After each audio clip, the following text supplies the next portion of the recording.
It's almost Christmas, and I have a Christmas presents for you. Earlier this year, IRS announced that everybody who made more than $600 via third-party payment providers like Venmo, CashApp, PayPal will receive a 1099-K and will have to report it.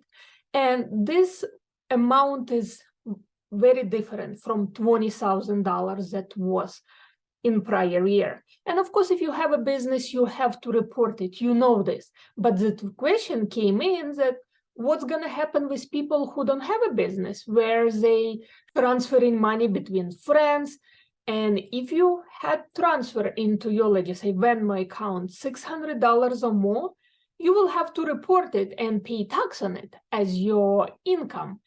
There was a lot of confusion, how it's going to be done, what's going to happen. However, we have a great news. As of yesterday, December 23rd, IRS announced that for 2022, they will delay issuing and processing of Form 1099-K for anybody who have more than $600 in their third-party vendors' payments accounts, meaning that you don't need to worry about 2022. You will not receive a form.